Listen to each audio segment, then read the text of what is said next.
Savez-vous ce qu'est l'ADN, notre patrimoine génétique? C'est quoi l'ADN? L'ADN, c'est acide désoxyribonucléique. C'est notre propre patrimoine génétique, ce qui fait qu'on est humain, qu'on est tous humains. Et chaque être vivant sur Terre a de l'ADN.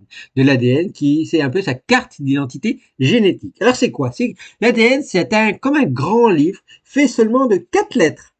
A, T, C, G. 4 lettres. On appelle ça des nucléotides ou on appelle ça des bases. Eh bien, ce livre, il est fait de 3,2 milliards de paires de bases. Donc, 3,2 milliards de paires de lettres. C'est en double. Donc, en gros, si on comptait toutes les lettres de ce livre de notre propre ADN, on est à 6,4 milliards de lettres. A, T, C, G. Dans un ordre très particulier, comme vous pouvez voir ici en image, avec un gène en particulier. Eh bien, les gènes, c'est ce qui ensuite va fabriquer les premières briques, on appelle ça l'ARN, et ensuite les protéines. Ça va permettre de fabriquer nos cellules, nos organes, nos tissus, ce qui fait qu'on a, par exemple, un corps humain. Alors les gènes, dans les années 80, on pensait qu'on en avait entre 50 000 et 100 000 pour nous faire vivre et fonctionner.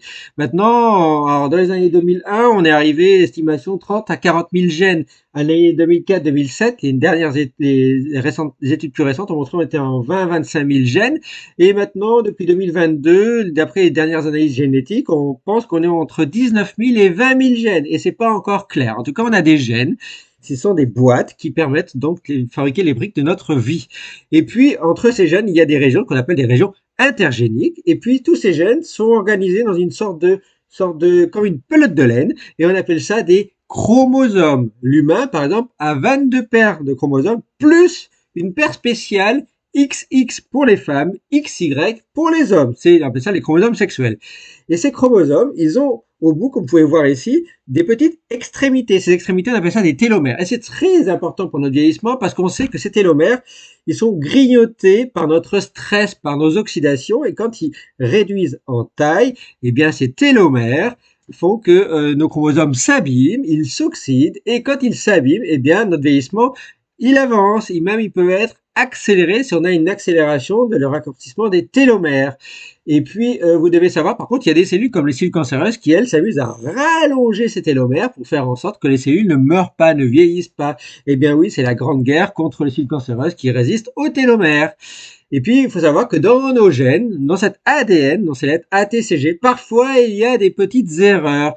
Des erreurs qui peuvent être dramatiques. On appelle ça des mutations. Quand les erreurs arrivent, elles ne sont pas dramatiques, elles n'ont pas d'effet sur notre vie. On appelle ça des mutations silencieuses.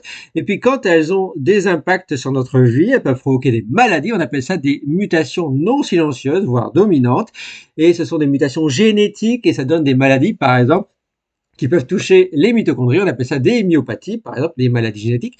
Mais il y a de nombreuses différentes maladies génétiques qui peuvent toucher nos mitochondries, nos différents organes et qui peuvent même nous tuer.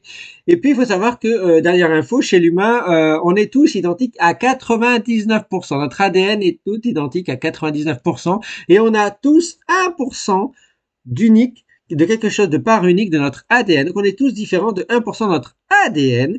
Et ces 1%, on appelle ça du polymorphisme. C'est normal, c'est ce qui fait que nous sommes un peu tous différents au niveau des cheveux, au niveau des yeux, au niveau de notre attitude, au niveau de notre comportement, au niveau de nos organes, au niveau de notre longévité. Donc vous voyez, on a un polymorphisme qui fait qu'on est tous uniques. Et ça, on le transmet à nos enfants et qui le transmettent à leurs enfants et ainsi de suite. Voilà, maintenant, vous en savez un peu plus sur ce qu'est le patrimoine génétique, notre ADN. Merci à vous. Ciao, ciao, ciao.